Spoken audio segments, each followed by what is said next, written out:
gentlemen, we are good to go. And today we're going to discuss the 2004 TNA Pacific set. What an interesting set, guys. This is an amazing set. I actually have the master set of this, and actually I've got it right in front of me over here with all kinds of goodies for reference if we need it. I got some reference sheets as well, so I did my homework on this one a little bit because it's been a while since I've visited a set. But I remember when the set first came out, it really wasn't very well received in the sense that it wasn't a high demand. It was just kind of like, they printed a lot of it. Not like it's a short printed release at all. Right. But it didn't seem to have like the wow factor for the mainstream wrestling fan. That's because the TNA at the time was only doing those Wednesday night pay-per-views for about an hour, and it wasn't a regular network show that you could watch every week. You know, you really had to be online to see those shows. So a lot of people didn't know a lot about it. But I don't think we had it at all. I don't recall during that time getting TNA back in 2004 up here, so we couldn't see it. Yeah, well, it was only an internet show only that I recall. You had to be on their website for like an hour on, I think it was Wednesday nights they showed it. Yeah, I mean, globally, it was accessible globally through the internet. But it wasn't a TV thing. No TV. No TV. Okay. And that's why I don't think it was popular, because a lot of people didn't know about it, just because a lot of people just didn't tap into the internet at that time. Right. Yeah. I have the master set as well. I wonder how many people actually put the whole master set together. It wasn't that difficult from what I remember. No, it's not. Because nowadays you can't do master sets anymore. You know, I saw somebody on eBay yesterday has it up for $1,500 for the whole master set. I think that's maybe yeah, I think that's stretching. So. But anyway, as far as I'm concerned, as far as this set, there was a 75 set base, and they did one parallel. And if I'm not mistaken, is that the first wrestling card set that ever did a parallel? No, because Fleer did them with the Absolute Divas and Ultimate Diva collection. Yeah, they would have Absolute Gold. Yep. But these parallels, you got them in front of you, Chuck. They're just foil stamped, right? So you had the same set, and then the second set was the parallel set was just stamped with the red foil. Red foil. We had that in the Fleer. Yes. The base set has a gold foil, and the parallel has a red foil stamp. Right. If you recall to the Fleer sets, we had that quite a bit with the Ultimate Divas, where you would have the stamping, the championship gold, and that kind of thing. Yeah, so, they were done. It wasn't new. The Fleer sets did WrestleMania. They didn't do a parallel for Raw's War, I don't believe. They did one for WrestleMania. Yes. They did one for Ultimate Diva Collection. They did one for Absolute Divas. They did one for Championship. They did one for Championship Clash. There's no Championship Clash. No. I think Absolute Diva might have been the last one they did a parallel. But those sets were still gettable for the master set collector. It wasn't until 2005 Heritage, which are Fractor, Super Fractor, X Fractor. Yeah. From then on, it became impossible for one man to have the entire collection, the real master set. So that's why I asked. Chuck said he has a master set, as do I. And it harkens back to a time where that was possible, where all you needed to do was get one parallel of the base, grab the tattoos, grab the inserts. There was only 6 or 7 autos, Chuck, I don't recall. Well, there's several autos. There were 6 of the legends, and then there was like 6 or 7 of the base card autos. The reason I say there's for reference, there's 8 what they call main event autographs, and then they had 7 what they called TNA Legends and Superstars autographs. So there was actually only 6 of the legends, because AJ Styles was supposed to be number 2. Here's the 6 that we have. Number 2 was supposed to be AJ Styles. Yes. Correct. There's no number. There's no number 2 printed. That's correct. So, and then he ended up printing a red, a gold and a red stamp. Or no, I'm sorry, they're both gold stamped, but one has a red border on it, and one has a silver or gold border on it. One's card number 71 basically, and the other one is his other card. The other one is number 47. 47. That's the red card one, and 71 is the gold card one. So the main event set, basically, for the main event autographs, is they're all base set cards. They just have a stamping on that signifies that they're autographs. And then you have the clear indicated autographs, which were the TNA Legends and Superstars, which those are like, to me, the autographs in that set. Yeah, I've yeah, never been a that's what fan we said there. of a company taking a base set card and turning it into an autograph. I just Yeah. seems kind of And there's no lazy. COA on the back of that either. You just have No, to trust that it's actually a card. Now, correct. according to the sales sheet, it shows that AJ did have a Legends card, You're but supposed to, yeah. obviously it's not. We all Yeah. know that. But I even have the sales sheet to it. Yeah, I got a stack of those. But where are we going here with this? So that set is it's kind of cool because it's very basic in a sense that it's just a basic card set. It is a parallel set. Then you have tattoos. Yeah, we have Yeah, we 28 don't of see those that those. often. A whole bunch of those critters. Yeah, there's a ton of those. There's 28 different tattoos. Then they also added in, which you had your authentic event use cards. So you had 5 of those cards that you can find in packs. And then you And then had the rare one. then you had two rare ones that were only available through their website, which was the TNA Babes and then the America's Most Wanted. Here they are. And They're, I they're have numbered, aren't they, Chuck? Pardon? Those ones are numbered, aren't they? The 2 rare ones. yeah. The So- the base one is, Yeah, is it these are serialized? the two. These are the two that weren't in packs. Right. Are they numbered or no? Yes. I got them right here, guys. Yeah. Okay. Ah, Yeah. there you go. They're numbered on the back to 300. Correct. Yeah. Yeah. So for a limited time, those were available through the Pacific website for a bit. So the interesting thing about these 2 cards is when it got taken down from the site, a gentleman, a friend of mine out of Southern California, contacted the company and then bought the entire remaining inventory of what was left of these 2 cards. So then they became available through his eBay store at the time. I think I bought a couple of them off of him, was going to sell when I was selling on eBay a lot. And, they didn't really move that quickly. It's like that. But I ended up keeping one of each for myself. But I think to date, whatever's left that's not already out there, been sold to other people who are trying to resell and sell and sell. I think he still owns everything else. I wonder if he still has Do any you left figure for there's a sale. lot of is there a lot of present demand for these cards? Do you figure, Chuck? What's that? Do you think there's a lot of demand for this set today still? Actually, I do, because there's so many first time only, and they're actually the one. Again, I hate using the term rookie. We're going to go with first card is Yep. CM Punk, and Correct. he's selling for about $30 just for his base card. Yes. And- Both There- both there's no- raw. And there's Right. no denying that this is the AJ rookie, right? This is the AJ Styles rookie. There's no question about that. Correct. Yeah, correct. Yeah. I mean, So that would be this the set case. is filled with a lot of cool first time cards, as we're kind of calling them, or rookie cards like that. I mean, we have. Mm. I mean, for example, you mentioned AJ Styles. Okay, that's a great card right there. But let's also not forget that we also have CM Punk in here as well too. I mean, CM Punk and AJ Styles in this. I mean, these are their first cards. Yeah. You know, and here I showed this is the parallel version right here, of course, the red one. But this is a cool set just for those cards alone right there. But you've got, Christopher Daniels in here. You got Frankie Kazarian here. You've got, there's a lot of cool cards in this set. But I'm noticing the parallel set, the one with the red foil stamps. Yes. It's bringing around $100 for that parallel set most times. The base set, not so much, but the red parallel is bringing in about $100. I mean, So, I think that's pretty most guys are going after these 2 guys alone right here. So they're going after. Definitely, yeah. Those are the ones that people are going to go get graded. Yeah, Yep, and you're absolutely. going to have 2 punks, because you're going to have the gold and you're going to have the red stamped one of him too. I mean, if you want to be real technical about it, you can also go after his chase card too in that as well, because he's on a chase Right. card as well. Yeah, he's on. Now, what is He's right here on the tag teams right here. Yeah, right? you're beating me to the punch, Tony. I got them all here too. I made my little slide presentation for this as well. Awesome. That's handy.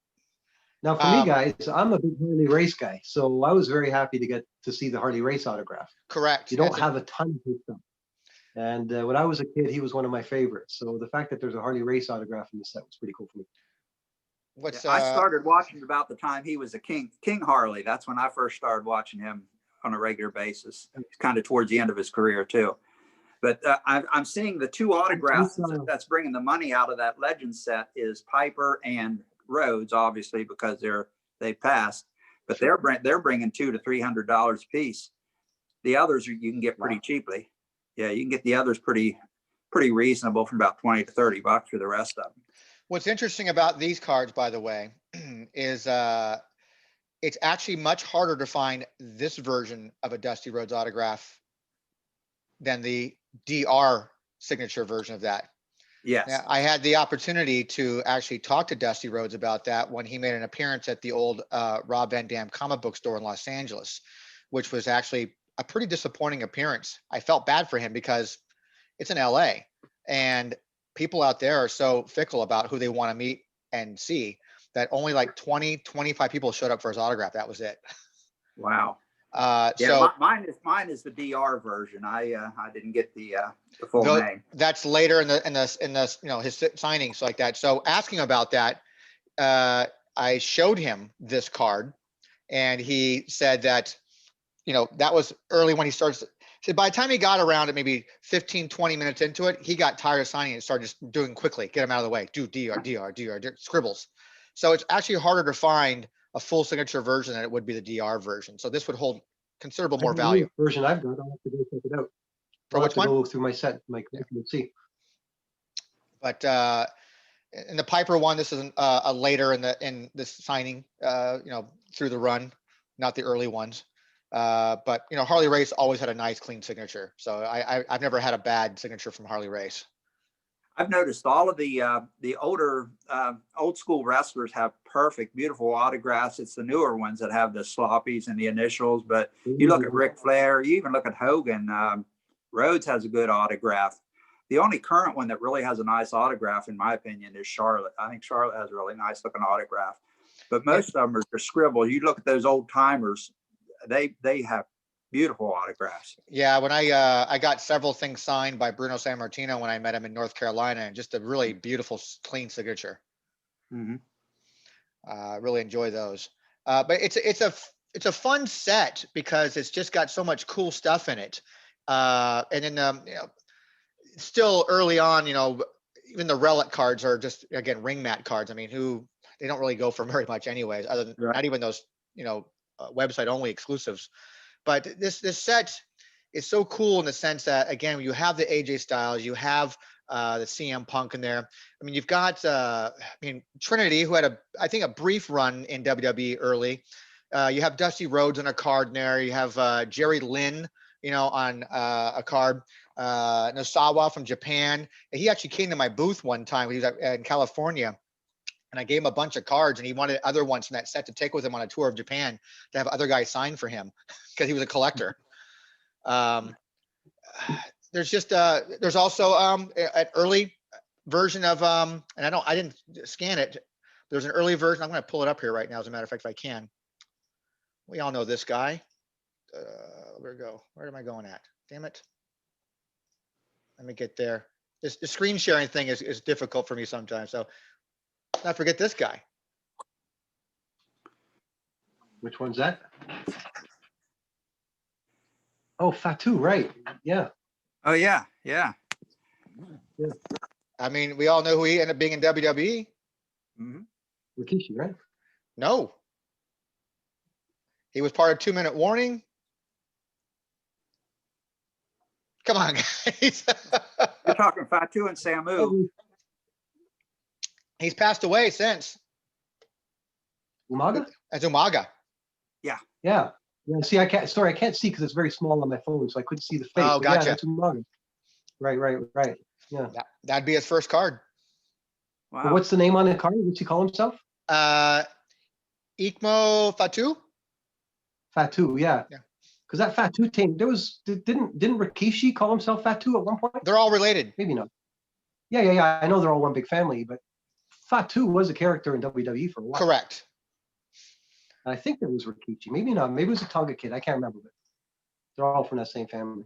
But it's got a lot of interesting characters in there. It's like that with Simon Diamond as well. D'Lo Brown had already been in a couple sets already. But what's amazing is that you have a lot of the women that were featured in this set that never really became big names. I mean, Lollipop. the set starts off with, the first 4 cards or first 5 cards are all, TNA girls, basically. You have, April and Chelsea and Goldilocks and Lollipop and Athena. I mean, the only one that came really close, I mean, and they have Tracy, Tracy Brooks, and then, she's married to Frankie Kazarian. But, it's just, and they have Chris Harrow's in the set as well. Yeah. It's just kind of an interesting card set, a mixture of like a lot of really young guys, and then you have some of your legends in here with Dusty Rhodes, and you've got Piper, and you've got even Sandman, if you want to put in there too as well. You got early versions of James Storm in there. I think this is even before Bobby Roode, I think. Yes, it was, I believe. Yeah, because I don't see any Bobby Roode in here. It's like that. And you have D'Lo Brown, like I said before. You got 3 Live Crew, which was BG James, like that, Road Dogg. And I don't even think, did Piper even have a regular card in this set? I No, don't think so. no, he just had the autograph. Which is really strange. Well, we should talk about, Tony, what happened to Pacific, because we all know 4 years later, TriStar comes along and TNA becomes a big part of the wrestling card world. But Pacific Cards, this was their only release for wrestling, and Correct. the company folded in 2004, which is the same time this set came out. Yep. So there's some interesting stories as to what happened to Pacific, and you get this stuff on the internet, so you have to take it all with a grain of salt. But I believe they had their baseball license taken away from them because they were putting out fraudulent cards, where some of the relic cards that claimed to have authentic material in them didn't, and that's in fact what happened. And they lost their baseball, and subsequently a company at the time called Playoff came and bought their assets. And that's what I picked up, just to sort of understand what happened. But it's interesting because they made such a nice set, and we never heard from them again. And it's the only Pacific set that we have in the wrestling world. Correct. I mean, it's just it's a fun set, and it's wonder where they were going to go with the next one if they ever did another one. I mean, what else could you possibly do? I mean, they had the right idea, and it was it's a small company at the time, and they had a lot of products they'd put out before that, obviously. But I was unaware of the story of what caused them to go out of business. Yeah, I found that on the internet. So again, you take everything you read there with a grain of salt. But I was curious, just in anticipation of this talk, as to, because it's a good set, and we only have the one release from them. Fleer and Topps, we have many, but Pacific's just made the one. So I was curious what happened to them. And then I started reading that they fell on tough times with their baseball business, and then ultimately they were done. Because when was the first TriStar release? 08? Yeah. It was 08. There was 2 in 08, and then 2009 they started really. 2009 they really kicked off. Yeah. Because they had just the Impact and the Cross the Line in 2008. Correct. And that's when they started multiple parallels, autographs, swatches. They really went full force on parallels and extras on those. I'm still not a fan of parallel cards. I really not. I think it's a waste of whatever. It doesn't add any real value to me as far as I'm concerned. In fact, Tony, I've just taken away on the price guide site all mention of parallels. I had some posts that would say, and I'm going to stop doing that because it's not accurate, and it just muddies everything up. The parallels is, I know Poto hates them. I don't hate them per se, but they certainly make it difficult. That's for sure. But they still have a value to some people. I mean, there's still minute people. If I'm a collector, I mean, you want a one before you want a one of 100. But how do you price that stuff? Like, I mean, who can assemble? We talk about the parallel set here in this set. Chuck and I and several collectors back then were able to do it. But I suspect that no one's getting, you get the first parallel set maybe. Back in Platinum, you might have gotten lucky and gotten close on one of the second level parallels, but that's about it. No one's collecting, the entire set of 100 purple cards. It's impossible. Well, from a price guide standpoint, would you not like just say this level of parallel is just ranges from this price range to that price range? That's what I was doing. That's what I was saying. I would say, for red parallel, add this. For next parallel, add that. But then every set, the parallel scheme is different. So the first level might be gold in one, and silver next, and blue in the next, right? And it was just becoming a pain in the ass to keep all that straight. So I'm going to do a general sort of disclaimer talking about parallel cards, graded versus non-graded. And then that's that discussion. And then from there on in, everything that happens to be on my site is a raw not parallel card, base card, and that's it. Sounds like Paul's taking the easy way out on his price guide. It's a how can you do it any other way? You know, I'll tell you what people have been doing is those flip throughs, and I did that more so just so that it's easier to look at a video than going into the filing cabinet here to find stuff. And people have been really digging those as well. So I think that's been fun for a lot of collectors to go and look at the actual videos of the things. But I like those, by the way. That's some of my favorite things on the site that you've done. It's like that. I've gone through and watched many of them. As you see, I probably liked almost most of them. Yeah, me too. Yeah. All the current images up there. The what? Until you guys update all your images, until WTC gets done and you get all the current images, that's just something that we can have in between. I still like But it. it's not the same thing. It's still pretty cool though. Yeah. But the other day by accident, I was needing something, and I always go to my site, but I went to your site by accident for an image, and like, oh shit, that's 2016, not there. Not there. Yeah. So I know it's a slow process. It's been a slow process, and I know we haven't made any ground yet, but I know David's been very busy with a lot of stuff, you know, real life interferes. So he's got stuff, but I'm still moving forward things as much as I can. I don't want to start taking, my lazy ass hasn't designed a tier system yet for how I'm going to do this autograph card thing. And I need to do that. So I got to talk with Kevin. I've mailed a whole bunch of stuff to him already for our virtual con, which is this Wednesday, by the way, cheap plug. This Wednesday for Top Rope Con, we're doing our first virtual cons. We have Kevin Nash, Heath Slater, and Melissa Santos are going to be part of our first virtual con on Wednesday. Starts at 5 p.m. Eastern and goes on until 10 o'clock at night Eastern. But I got to talk to him and make sure. Actually, there's someone I would love to have on an episode, the Gypsy Oak guy who's making those wonderful art card versions of some classic stuff. And I actually have that right here. I got my first set from him that he sent me, which I really enjoy a lot. Are they stickers for you, or they're these are actual cards. These are actual cards. So he sent me 3 Tysons and 3 Hogans, what I got from him. Yeah, so I'll need to hit him up for one of those Hogans. I thought they were stickers for some reason. And then I also got, he was nice enough to send me one blister, thing about all 6 cards, because there's actually some baseball guys in here, and there's 6 cards in the set. Where can you get those? I've looked around. I could see them online, but I haven't found a place to purchase them. These ones he calls them gumball cards. They're like little tiny like stamp size. So I've got Sheik and then Andre. Yeah. And there's what I want to talk to him about, because here I have 2 the same ones, Sheik, but they're 2 different color stuff in the back. One's green, one's red. Neat. Parallels. That's what I want to know. Parallel. So he had Gypsy Oak I think it's Gypsy Oak was his handle on Twitter, but he recently just started a new one called 75 Kings. That's his new one, and it's exclusively wrestling stuff. He was saying that he was having some issues with some of his customers. He was actually losing followers when he was posting wrestling stuff. Really? Which is bizarre to me. And so he decided to start doing all his wrestling stuff on a separate Twitter account.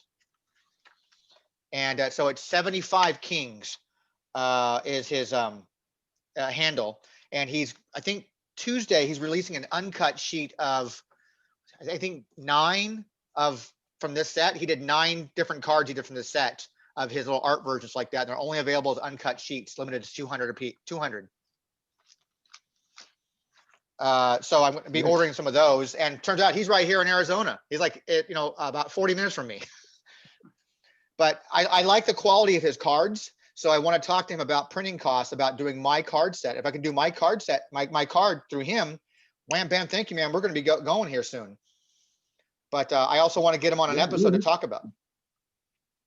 I want to talk about his. Like you had the guy. Yes. The guy that did the PWG, the Brian. GCW. Yeah, that was a fun talk. That was a fun talk, and I'll tell you right now, I liked his energy, and that was one of my favorite episodes, because it got me kind of between him and David Peck and Rob England.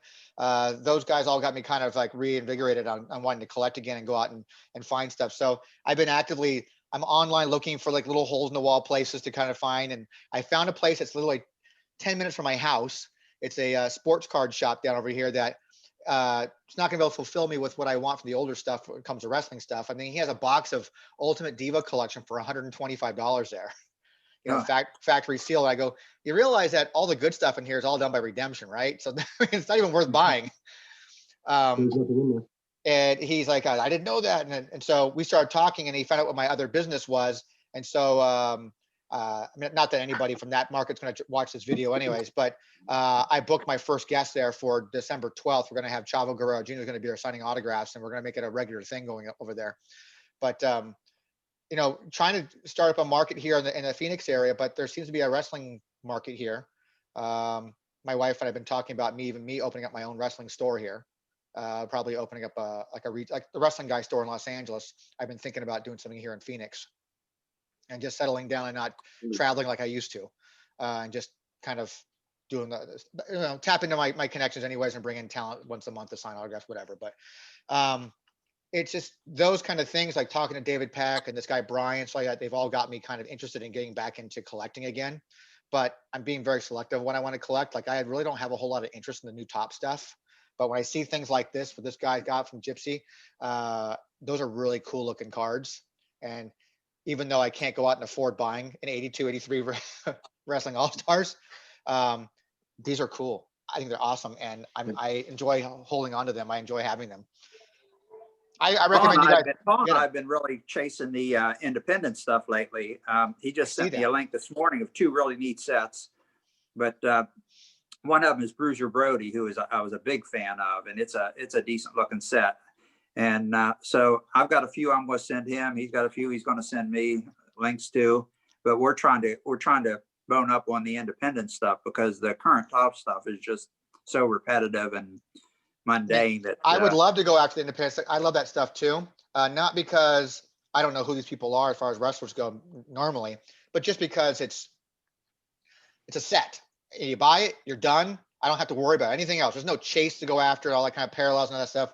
But the same token too is like, I'm not financially set in a position where I can go out and start buying, you know, all these different sets all the time. But I think if you guys are going after these independents right now, I hope you guys are doing your homework and finding out, if you can, you know, what's the print run on these? How many sets are available? Are there any short prints? Are there parallels? I mean, so like that, because that's information I want to be hounding you guys for.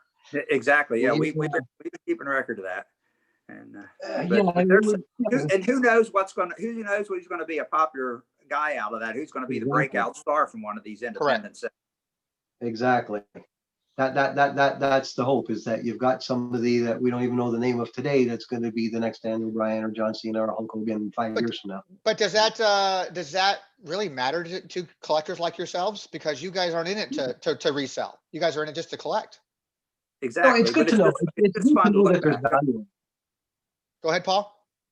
Yeah, sorry, Chuck. It's good to know, like, we don't sell, Chuck and I. We collect the stuff. We've been doing it for the enjoyment of it over the years, and we've been having fun talking to each other about it. But it's good to know that, you know, that there is some value to it, you know, and as we get older, the time might come that you might decide, okay, let's grade a couple of cards, or let's sell this or sell that. So yeah, like, for example, in my Missouri Revival Wrestling, I've got Tyler Black, who ended up being Seth Rollins, and in the CWI set, there's including a couple of local guys from Toronto, RJ City, who's in the David Arquette movie, and stuff like that is cool to me because I don't have them anywhere else. So that's why I like these indie sets. And I've just acquired all 3 of the Pro Wrestling Guerrilla, the 16, 17. It's the Battle of Los Angeles. Those sets. There's some great names in that stuff. So yeah, like, the top stuff is the same. Chuck said it many times. Is like, there's a whole bunch of new top sets that are coming out in the next few weeks. All the time that we've had off. They're not coming out, by the way. Well, hopefully not. hopefully they're going to stagger them. But they have a release schedule where they've got on slate 6 sets to come out in a period of like 2 yeah. Isn't one supposed to was supposed to drop like yesterday? One's supposed to tomorrow. So we'll see. Tomorrow. Like, I don't know. But the reality is that this stuff is interesting. If you go onto my site now, you'll see some of the more recent indie sets from this year, and it's cool. And I can tell what's popular by what videos people are watching. Like obviously the All Stars video gets watched more than anything else, but then you start seeing a lot of the independent stuff getting looked at. So that tells me that that's where the audience is. No one Well, cares about. I don't want to get in. I don't want to get into it right now, but I do want to have a talk, and probably you guys are going to be the ones I'll talk to about this, and maybe get a fourth person on here. I want to talk exclusively about indie cards because I have questions about indie cards and what's going to actually technically qualify as an indie card. Because there's a lot of guys I've noticed now, because I'm on Twitter now with WTC. There's a lot of homegrown card sets. So I don't want to get into it because I want to save it for another time, so like that. But I do like. Even this Bruiser Brody set that Chuck is talking about, I suspect that that's a homemade set. Made by Correct. someone that knows Bruiser Brody. The way you're making a Nash set, Brody's next door neighbor made a Brody set. You know, it's now that's a larger question. We'll get to a later time. Yeah. Do they count or do they not count? Well, at one point, the Wrestling All Stars was a small fringe indie product, right? And now look at it. So, you know, we'll get to that if you're planning a talk on it. I'd absolutely These plan on indie talking. sets, indie product that's made and it can be shipped to Toronto. It's legit in my mind. Well, if it's card stock, I mean, technology allows people to go and make whatever the hell they want these days. Yeah, like this Gypsy guy, look what he's done. Exactly. You know, I want to get a copy. Chuck will want to get a copy. Like there's people out there like us that want this stuff. As soon as you get the Nash card, I'll want a copy, and then your subsequent signings, you know, because that's what we do. Well, I was just talking about too. I'm like, do I even want to do another one in the future? I mean, if I can generate enough revenue, the goal is to hit $800 in donations like that. That covers 5 years service. That covers 5 years. How about this for an idea? How about we put out the Wrestling Collectors Universe set with Tony Vella as the Godfather, with David Porto as his consigliere. You have a card of me, you could have a card of Chuck, then we'll have a card of Peck as the Wrestling All Stars King. We'll make our own cards of each other. So we could probably put together a dozen of us sort of godfathers of the wrestling hobby, make a card set for ourselves, and just amongst ourselves, we'll sell tons. That's not a You bad can use idea. that caricature picture I sent you, Tony. Use that one for you. Yeah. I got one that same artist that did the Nash painting for me. Well, not for me. It was for the Wrestling Guy store, but I licensed out to be able to use it. He did want a caricature of me as well. You know, holding a couple of maracas like that. It's called "Living La Vida." I would pay dearly for Tony Vella autograph. It's like living. I'd love a Tony Vella. It says "Living La Vella Loca." It said. Just imagine if we all had our card, like the 12, 13, 14 of us, crazy collectors around where we all put in, you know. The Crazy Collectors. Crazy Collectors Volume 1. Yeah. You're stealing Nick's handle. He's a crazy card collector. Yeah. I'm trying to get him on too, but it's some of these guys difficult. And he lives 15 minutes from me. Wow. So it's just I'm 3 hours away from you. So when you do these, the time frame sometimes is a little rough for me, because if you're having one at 6 o'clock, it's going to be 9 p.m. here at my house. Yeah, weekdays it's difficult. It's easier for me in the evenings. My wife works during the day, so like that gets off about 4:30. I like to spend a little bit of time with her if I can, you know, between then. So I say 5:30 and beyond. That usually cuts right into my dinner time too. So I'm gonna sacrifice some dinner time to do these sometimes. But weekends I'm pretty wide open. You know, unless my wife and I have some plans to do something.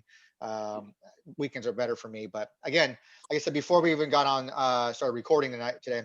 You know, I'm going to be kind of tapering these off a little bit for foreseeable future due to some personal stuff coming up. So after November 11th, it's going to be a while before I do another one of these. So I'm trying to crank as many of these in as I can.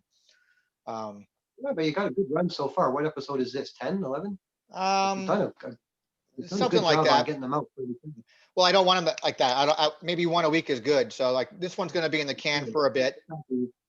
Stuck on it, you know, because when you did the first one, I'm like, all right, let's see when the next one comes up. And you guys did a second one a week later, and I thought this is going to be great. It's going to be regular, and this is going to let people know. If I could do weekly, it'd be nice, but I like to try to get a couple in during the week and then kind of spread them out, because what I end up doing is taking this raw video, and then I have to edit, you know, the opening splash screen, the music, and blah blah blah. It's like that, and this is all like learning curve for me.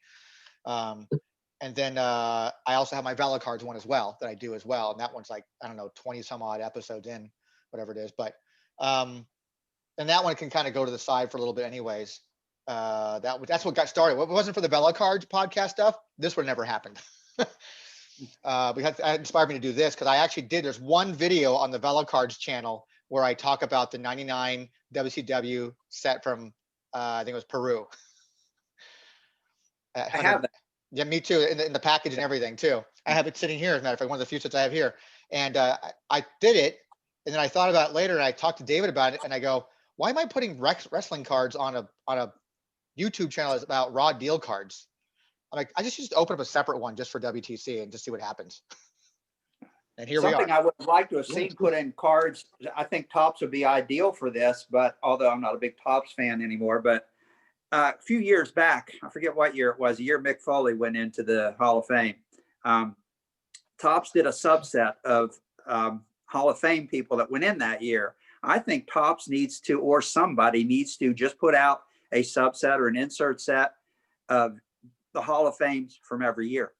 I think that would be ideal. Well, that'd have to be Topps because they have the license for that. So, Yeah, yeah. and But- unless, but- again, unless you start having somebody out there, because there's a very talented graphic designers out there, guys who are good with Photoshop, whatever you want to call them, that are making their own little homegrown type of sets. You know, the card sets that Nick and the wrestling card guy, I don't know what his name is, that put out there, also known as. Those are, Yeah. some of those are, you know, WWE licensed guys. Yeah.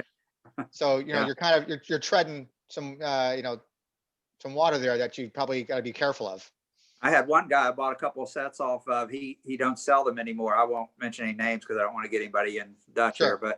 But he said that he got a C&D letter from one of the companies and he had to stop selling them.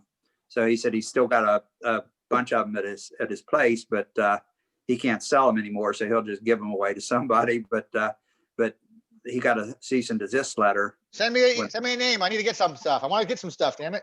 Yeah, I will. I'll send it to you. You'll know who it is immediately once I send it to you. So, but like I said, I don't want to name any names to get anybody else in any trouble or anything. But Obviously, is there anything else about this TNA set?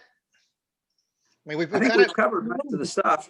it's not a big set to really, you know, go over. I mean, like I said, we've talked about some of the guys in it too. You know, these guys, first cards for these guys as well. You're gonna have to look close. Oh, Kazarian and Daniels, yeah. You know, Yeah, and they were mainstays of the TriStar. There was tons of those guys. you know, we had these guys, you know, here we talk about the ring mat cards, which are nice because these were numbered too. 1525 of each. Weird number, right? It is. You know, we talked about these guys. Great rookie first card appearances like that. This was part of the chase set. Huh? On that AJ Styles, when they autographed two different ones of his, was one of them short printed more than the other? Good question. Not entirely sure. There's no real official record of one being short printed or not. Because I'd always heard that the parallel set was a little more rare to get. Or Well, it had to be, I would Right. imagine so, because you got what, one every 3 packs, whatever it was. yeah. Yeah, I'm gonna go here. I have parallels were 1 in every 3 and 3 and 5 packs. Wow. That's at the ratio. It's 3 of 5. So just by sheer numbers, yes, it would be a shorter print on that one. Mhm. Yeah, it's too bad that Pacific didn't stick around, you know, because based on that set, I would have liked to have seen what else they would have come up with. Like, It was a that good very- first set. Yeah, it was a good sort of first step in, you know. And while it The was food- highly distributed, and there's a lot of them out there, it's starting to dry up a little bit now because now collectors are finding it and they're starting to suck it up into their collection. So it's gonna take off. You know, It's funny gonna- because you messaged me, Chuck, on this one about covering this set. So I thought, okay, it's great. And then it's like almost like Big Brother's watching me. I swear to God, my phone all of a sudden had something up on Twitter that mentioned this set from someone's tweet who I'm not even following, because I think either Nick or maybe you or Paul or somebody liked someone's tweet that I'm not even following or follows me that had mentioned about this box, a release, and was looking to buy into it. And I had tweeted asking him, and we started going back and forth in a tweet about, well, how much you want to go in with me? He says. I said, well, how much is it selling for? Someone wanted $175 for the box. Yeah, they're expensive. I'm like, okay, a little too rich for my blood right now. I'm not going on that. Yeah. So, But yeah, I think it's drying up a little bit. It's not hard to find. I think guys are asking a lot of money because the market's becoming smart. A lot of people, there's more people out there who are going, hey, this has got CM Punk in it. This has got AJ Styles in it. This has got some names. I'm going to start charging more for it. And that's kind of where this project, it's not super hard to come by. It's just, it's getting more expensive because of those cards. right. Like the 85 tops. 10 years ago, you could have found them anywhere. Now Oh, absolutely. they're scarce. Same thing, right? Guys are hoarding those things now. So anybody, the David Packs of the world and the Rob, Englands, those guys, they're smart. They're going out when they find them. And I'm sure they probably set up their Google searches where they have keywords and key phrases like that for searches, for listings that they get notified. Guys do it service because they take the stuff out of the market that makes it worth more for everybody else. So Correct. it helps. Yeah, and it's like that article we were talking about before we started recording about from ESPN. Talking about guys who want to corner the market, on certain cards. Now they didn't really mention anything about wrestling. We're going through a boom now, so I sell investments in the real world, and I've never actually made money on my hobby. And I see guys like David and Rob talking about this, and I'm like, good for them. They found this sort of hole, if you will, or niche they could exploit, and they're taking advantage of it. So why not? But why not? And I'm happy just with this boost in sort of memorabilia and trading cards in general as an asset class, just sort of improving, that we're doing all these podcasts and we're on Twitter and we're active just to keep wrestling in the mix, so Sure. that people understand it's not just basketball, it's not just baseball. Up here, it's not just hockey, but there's a rich tradition now. Like I've got 250 some odd sets listed on my site. There's a lot of wrestling stuff out there, and the product is still popular. So there's no reason why people could always want the cards. I just think it's nice that guys like those two guys have made wrestling cards not like you collect wrestling. It's not as yeah. You as well, It's and legit. then Chuck and I sort of keeping an eye on all the sets and making sure that nothing's being missed, so we can talk intelligently. It's a very open community, which is nice. We're not, hey, you've got a site, I got a site, mine. Chuck and I have big collections, but we help each other. You know what I mean? We communicate, because the fun of it is finding, hey, wait a minute, I'm not the only crazy guy in this world that has boxes and boxes of wrestling cards. There's a guy in Maryland as well. You know what I mean? And you become friends, like we become friends. So it's nice to see that you've created this little. That's why I said we should put out a card set for ourselves. We've created this sort of community of wrestling card enthusiasts, if you will. And our thing is just making sure that we're letting the outside world know that, hey, this is a fun thing to be doing, and you can rely on our sites to get free information, and we're out there to help people try and get the collection that they're after, So I think this is all great. And don't get me started with don't get me started on this card set idea, because I'm going to start, my creative juices are going to start flowing and want to start designing a card set. Yeah, we got to do it. Yeah, let's get his juices flowing. I want to see my picture on a card. I got to get a hold of this guy. I don't even know his real name, the Gypsy guy, because we've been just kind of playing, Twitter tag back and forth. Actually, even texting back and forth, because we changed phone numbers. And I haven't talked to him yet on the phone, but I'm sure as soon as I talk to him on the phone, I think once I have that conversation with him, the ball will be rolling again to get that Nash card done. The sooner I get those done, the sooner I can ship them to Nash and I get them signed. I'm going to have them do what I want to do is I want to have him sign them, and I want to do a sit down like what you guys and I are doing right now. Have a podcast with him, signing them live and talking about cards. That would be awesome. So everybody can, it's almost kind of an authenticating way, like showing him like signing the cards like that, and showing what the 1 of 1 card is going to be, what the 1 of 5 card is going to be. Because I've broken things down now. I know how I'm going to do it. I'm going to have 1 of 25, 1 of 10, 1 of 5, and 1 of 1. And each one will be different colors. 1 of 25 will be in gold, 1 of 10 will be in baby blue, 1 of 5 will be in black, just straight black, and then 1 of 1 will be in red. Nice. I'm looking forward to it. And I can tell you and then there'll be a few, just a few that are not numbered, just signed for like extras stuff.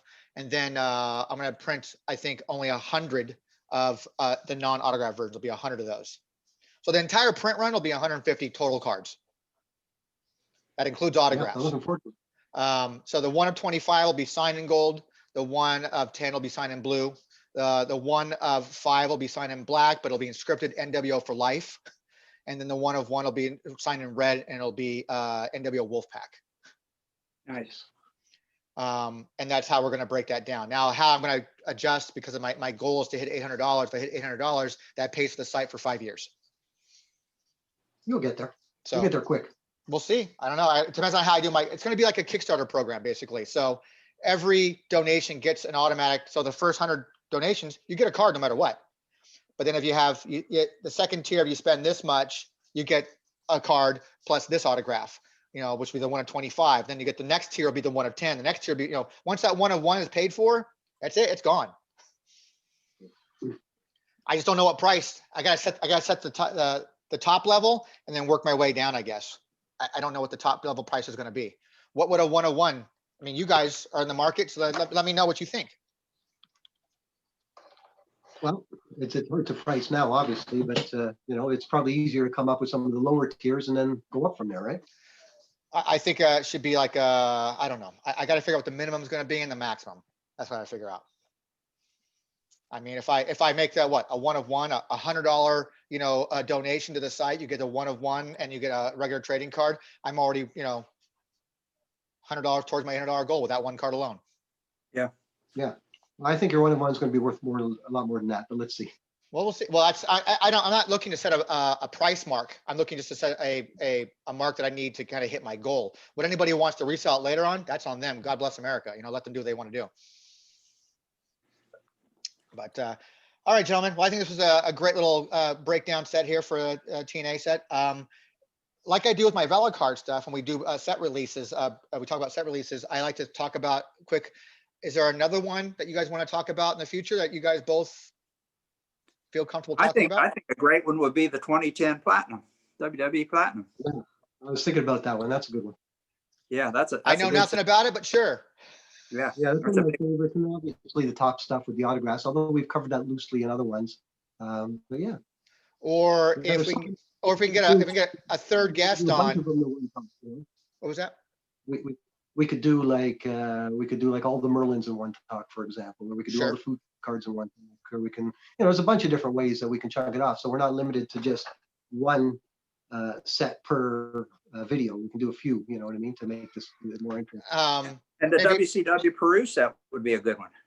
Yeah, that's a quick one. I covered that in that video. Yeah. I did it in 10 minutes. Oh, did you? Okay.